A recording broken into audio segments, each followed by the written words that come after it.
வணக்கம். Welcome to Tamilamma channel. இன்றைக்கி நாம் இனிப்பு போண்டா எப்படி செய்கிறதுன்னு பார்க்கலாங்க. இதுக்கு 1 கப்பு மைதா, 1/4 கப்பு ரவை, 1/2 கப்பு சுகர், 1/4 கப்பு அரிசி மாவு, பச்சரிசி மாவு தாங்க, 1/4 டேபிள் ஸ்பூன் சோடா உப்பு, 3 ஏலக்காய் தட்டி போட்டுக்கோங்க, 1 பிஞ்சு சால்ட். இது எல்லாம் போட்டு நல்லா கிளறிக்கோங்க. சால்ட்டு நல்லா சுகரை தூக்கி கொடுக்குங்க. இப்போ கொஞ்சம் கொஞ்சமாக தண்ணி விட்டு கிளறிக்கலாம். கொஞ்சம் கொஞ்சமாக விட்டு கிளறிக்கோங்க. தண்ணி அதிகம் ஊற்றிடாதீங்க. எடுத்தோன்னே பாருங்கள், இந்த அளவுக்கு நல்லா கிளறிக்கோங்க. சர்க்கரை இருக்கிறதுனால தண்ணி இன்னும் அதிகம் ஊற்றும்.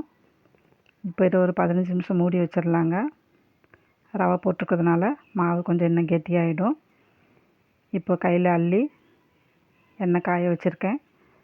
எண்ணெயில் கொஞ்சம் கொஞ்சமாக போட்டு எடுத்துக்கலாம். இது போட்டோம் நல்லா புசு புசுன்னு எந்திரிச்சு வருங்க. போட்டோன்னே கிளறாதுங்க.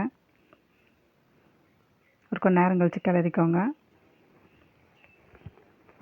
அவ்வளோதாங்க, போண்டா ரெடி ஆயிடுச்சு. தீயை அதிகம் வச்சிடாதீங்க. எடுத்தோன்னே மேலே வெந்த மாதிரி இருக்கும், உள்ளே வேகாது. அவ்வளோதாங்க, போண்டா ரெடி ஆயிடுச்சு. இந்த போண்டா சாப்பிட்றதுக்கு நல்லா டேஸ்ட்டாக இருக்குங்க.